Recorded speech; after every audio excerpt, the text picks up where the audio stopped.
میں آواز دینا چاہتا ہوں جناب سید ساحل آغا صاحب کو، جو کہ ہندوستانی طرز کی داستان گوئی میں مہارت رکھتے ہیں اور آج مرزا غالب کی شخصیت پر داستان گوئی کریں گے۔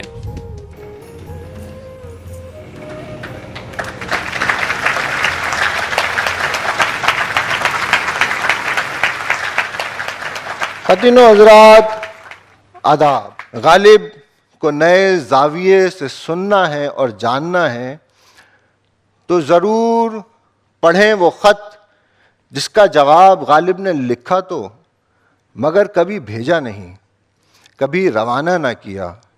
کیوں روانہ نہیں کیا، کیوں نہیں بھیجا؟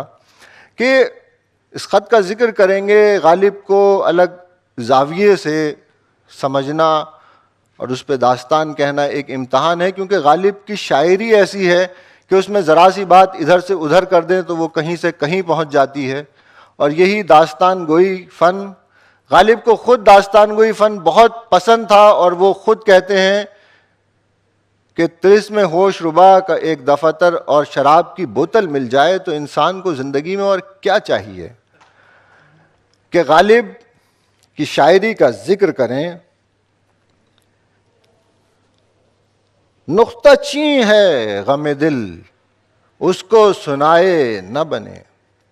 اکثر لوگ کہتے ہیں نقطہ چین ہے غم دل، اس کو غم دل تو نقطہ چین نہیں، تو یوں پڑھیں نقطہ چین ہے غم دل، اس کو سنائے نہ بنے۔ کیا بنے بات جہاں بات بنائے نہ بنے۔ غیر پھرتا ہے یوں لیے تیرے خط کو، کوئی پوچھے کہ اگر کیا ہے تو چھپائے نہ بنے۔ کہ خط کا ذکر آئے گا۔ جی ڈھونڈتا ہے پھر وہی فرصت کے رات دن۔ اب اس شعر کو ذرا ٹھہر کے پڑھیں کہ جی ڈھونڈتا ہے پھر وہی فرصت کے رات دن، جی ڈھونڈتا ہے پھر وہی فرصت کہ رات دن بیٹھے رہیں تصور جانا کیے ہوئے۔ غالب کی شخصیت اور ان کی شاعری۔ غالب کو داستان گوئی پسند، شراب کے شوقین۔ لوگ کہتے ہیں کہ غالب اگر اس قدر نہ پیتے تو شاید ان پہ اتنی وحشت اترتی، اتنے غم انہوں نے دیکھے کہ زندگی گزارنا دشوار ہو جاتا۔ غالب کے پاس کہیں سے کچھ رقم آئی، سو میرٹھ جا کے تمام رقم کی شراب لے آئے۔ گھر پہنچے، بیگم نے کہا وہ آج کہیں سے آپ کے پاس کچھ رقم آنی تھی، وہ کیا کیا اس کا؟ بیگم میں میرٹھ سے شراب لے آیا، سب کی لے آئے، کھائیں گے کیا؟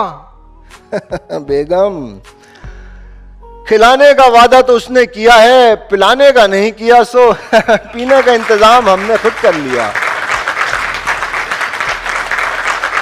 جب پینے کا معاملہ ختم ہوا تو خیال آیا کہ چلو اس رب سے سفارش کی جائے، اپنی دل کی بات کہی جائے۔ غالب مسجد میں پہنچے، سنتیں ادا کیں اور بیٹھے ہیں فرض نماز کے انتظار میں ہیں کہ ان کے ایک شاگرد کو اس بات کا علم ہوا۔ وہ دوڑا دوڑا گیا، بوتل لایا، مسجد میں کہلوایا۔ غالب اٹھ کے چلے تو نمازیوں نے کہا مرزا کہاں جاتے ہو؟ ارے فرض نماز باقی ہے، ابھی تو صرف سنتیں ادا کی ہیں۔ صاحبو اپنا کام تو سنتوں میں ہو گیا، فرض تم ادا کرو۔ غالب سے کسی نے کہا مرزا شراب پینے والے کی دعا قبول نہیں ہوتی۔ نہیں ایسا کیسے ہو سکتا ہے؟ مرزا حضرت وائز فرما رہے تھے شراب پینے والے کی دعا کبھی قبول نہیں ہوتی۔ اول تو جس کے پاس شراب ہو اسے پھر دعا مانگنے کی حاجت ہی کیا ہے؟ اور دوسری بات،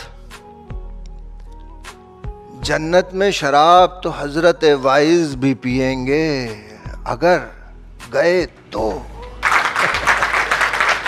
غالب شراب کا شوق فرماتے، بیمار ہوئے اور بیماری میں بھی ان کا وہ شوق برقرار کہ اپنے گھر میں ہیں، رمضانوں کے دن ہیں. ایک سید صاحب ان سے ملنے کے لیے آئے اور دیکھا شراب کی بوتل کھلی ہے. دیکھ کے کہا، مرزا یہ کیا؟ بیٹا اسے بند کر دو بوتل کو.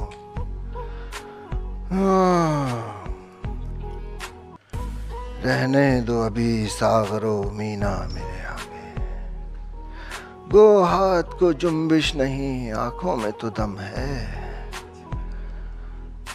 مرزا رمضان کے دن ہیں، کچھ تو لحاظ کرو، رمضان میں تو شیطان بھی بند ہوتا ہے.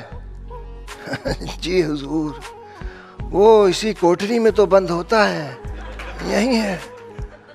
وہ ذرا دیر بیٹھے، اٹھ کے جب چلنے لگے تو مرزا بیماری کے باوجود چراغ لے کے آئے اور ان کو جوتیاں دکھانے لگے کہ کدھر ہیں. ارے مرزا آپ کیوں شرمندہ کرتے ہیں، میں اپنی جوتیاں دیکھ لوں گا.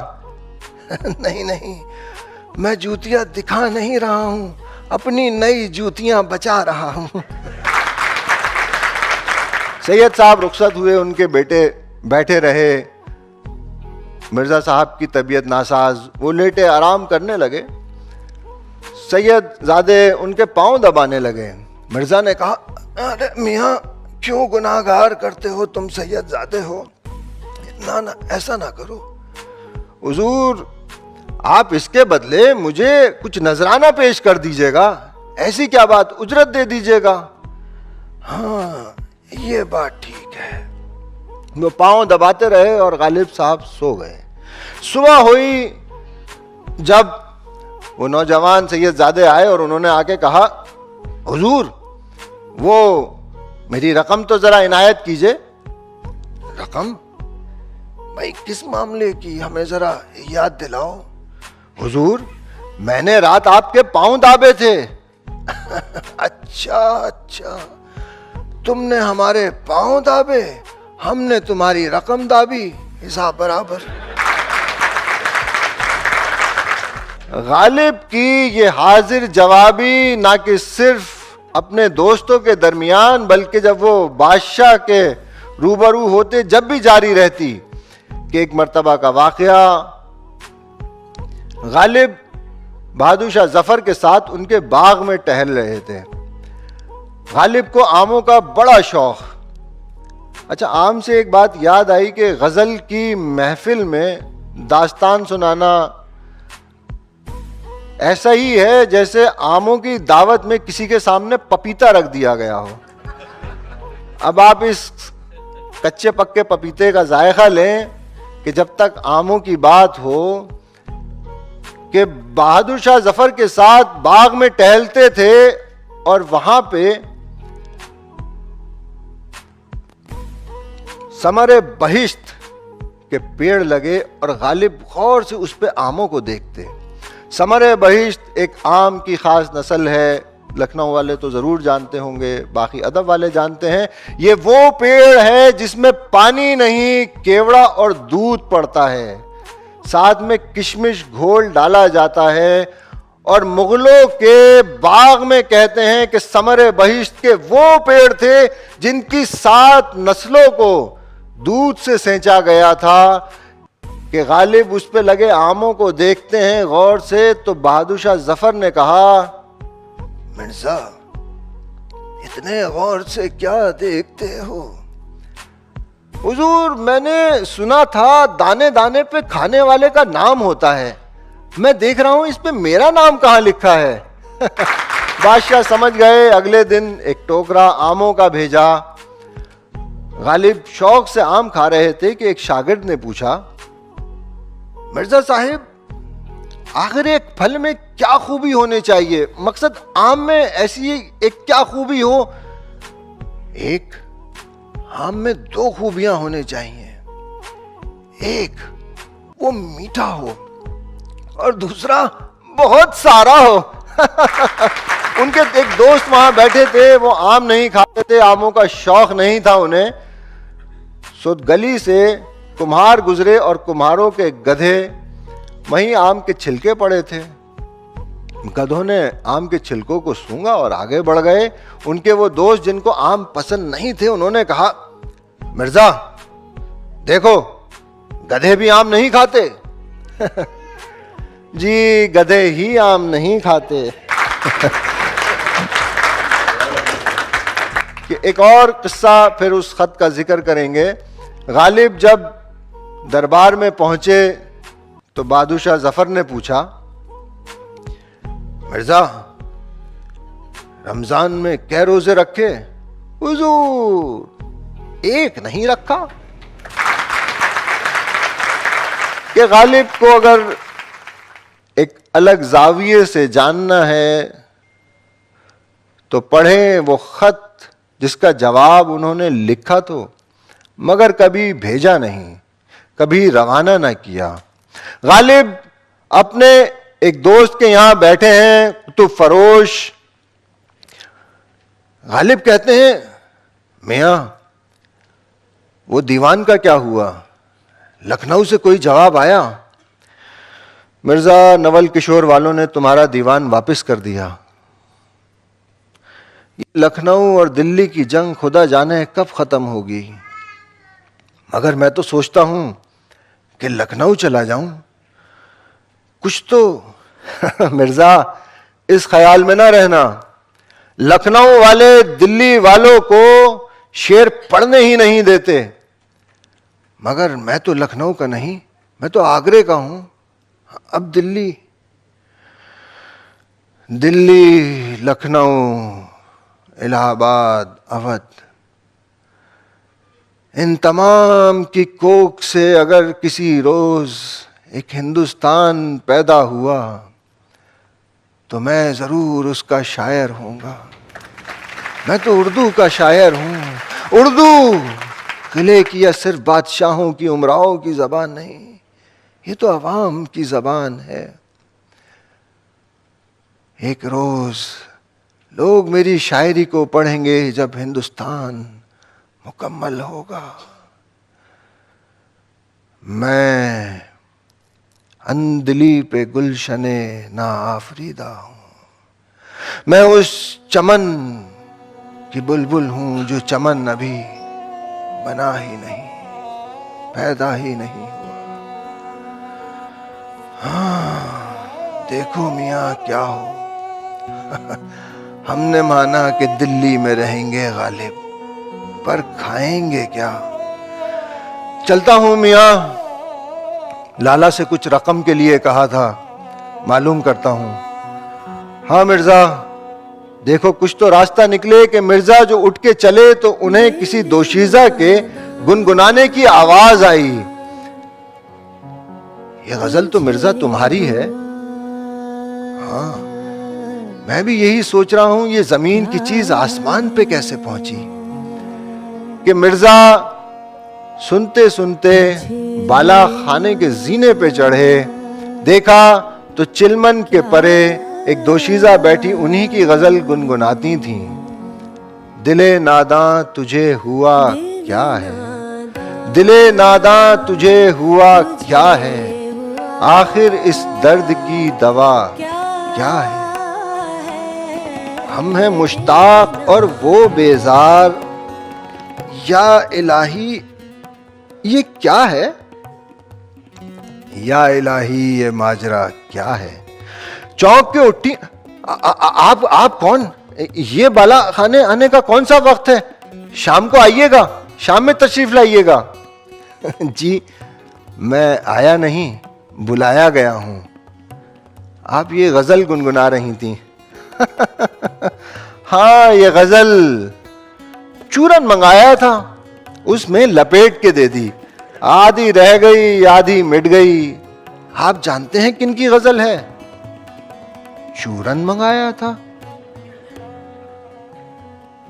ہاں مفت ہاتھ آئے غالب تو برا کیا ہے. آپ جانتے ہیں ان کو, یہ غزل مکمل کروا دیجئے. کون؟ غالب صاحب کی غزل ہے؟ کون ہے یہ؟ وہ پوچھتے ہیں غالب کون ہے؟ کوئی بتلاؤ کہ ہم بتلائیں کیا؟ ہاں میرے جاننے والے ہیں۔ اچھا میرا آداب کہیے گا، اور کہیے گا کبھی تشریف ضرور لائیں۔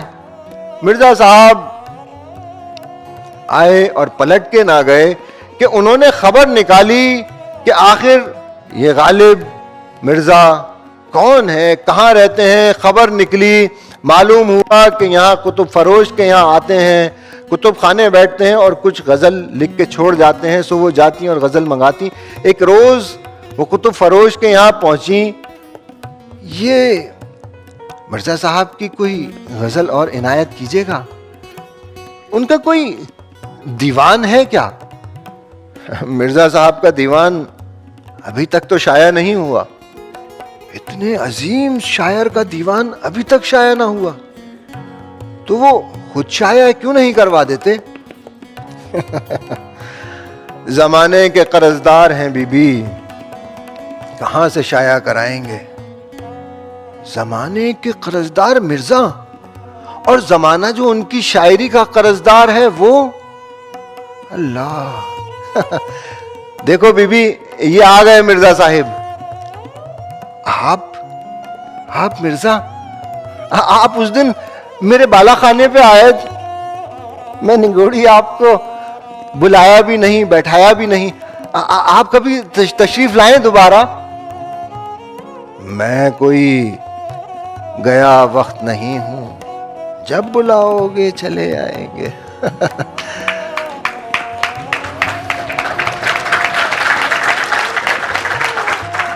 آپ تشریف لائیے گا، ضرور تشریف لائیے گا۔ اچھا آداب سنیے، آئیے گا ضرور، مجھے انتظار رہے گا آپ کا۔ آداب۔ پھر ہوا یوں کہ صبح دیر سے ہوتی، مرزا صاحب کی آنکھ دیر سے کھلتی، اور ڈیوڑی پہ غلام رکا لیے پہلے حاضر ہوتا کہ اس غزل کی اصلاح کر دیں اور نئی غزل عنایت فرما دیں، کہ اپنی نئی غزل مجھے بھیجیں، خواہ پرانی ہو کیسے بھی بھیجیں۔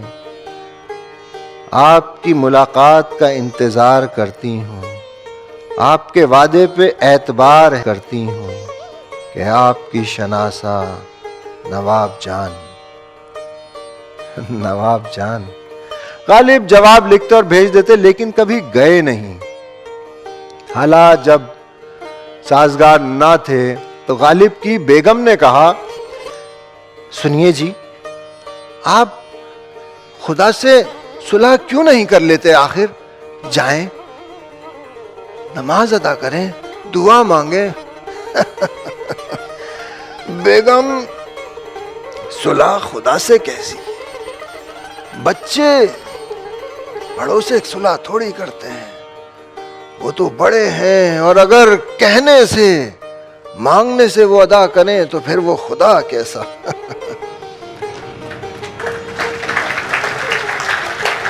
آپ یوں کریں، حضرت نظام الدین اولیاء کا عرس ہے، آپ عرس میں جائیں اور وہاں حضرت امیر خسرو کے یہاں بھی حاضری دیتے آئیں کہ آپ تو ان کے پرستار ہیں۔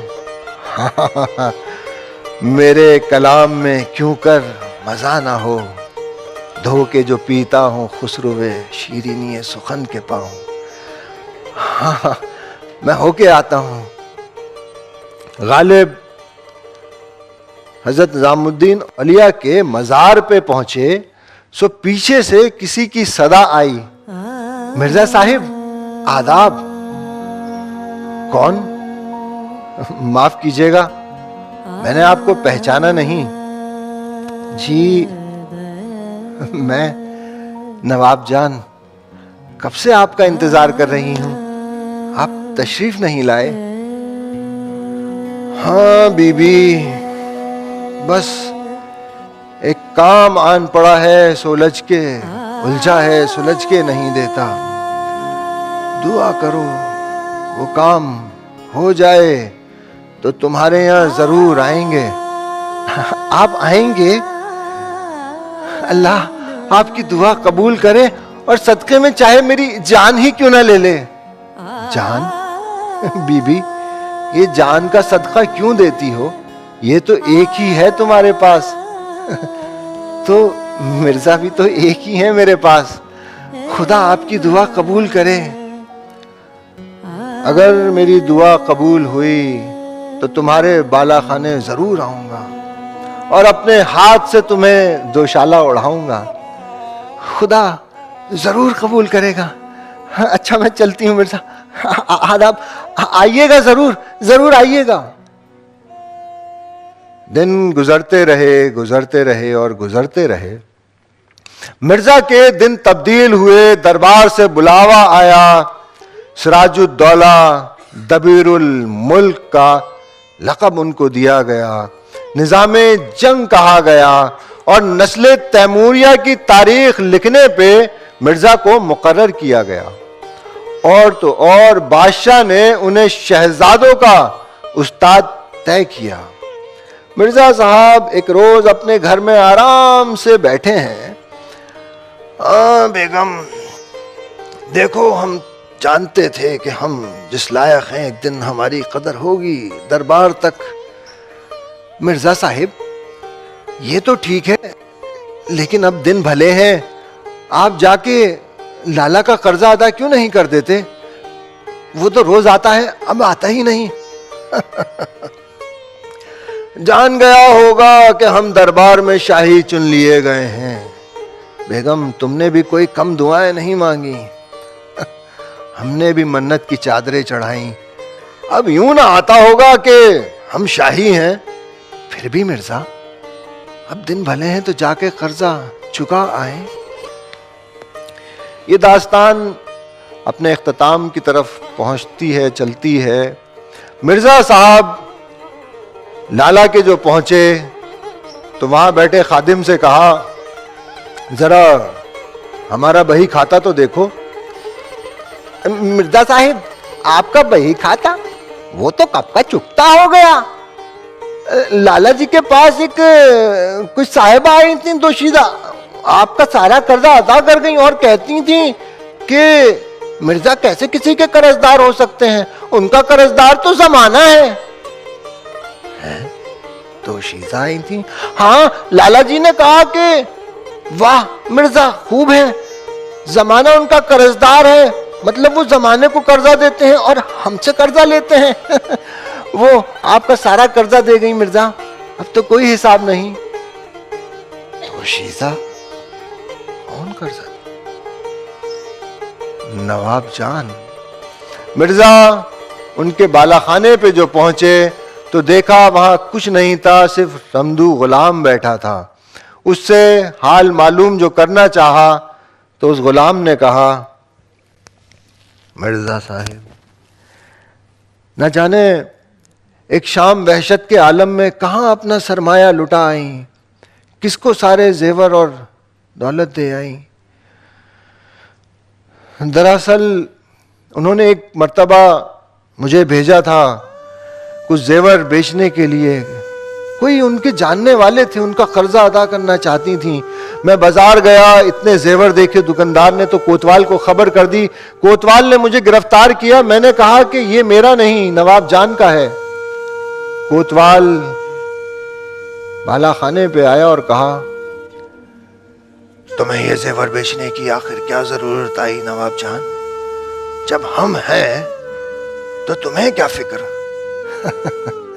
جی آپ ہیں، کسی کا قرض ادا کرنا تھا. میں نے سوچا ان نگوڑے زیوروں کا میں کیا کروں گی، اور آ جائیں گے. کسی کا قرضہ تم سوچتی ہو ہم نہیں جانتے. قرضدار ہے وہ مرزا جس پہ تم اپنی زندگی ضائع کر رہی ہو. لالا کڑکی لانے والا ہے اس کے اوپر. ہماری بات مان لو، سکھ میں رہو گی. کہ وہ ان سے ضد کرتا اور زبردستی کرتا، وہ نہ مانتی. اس کو نواب جان کا آپ سے تعلق کا علم ہوا. آپ کو معلوم ہی ہے مرزا،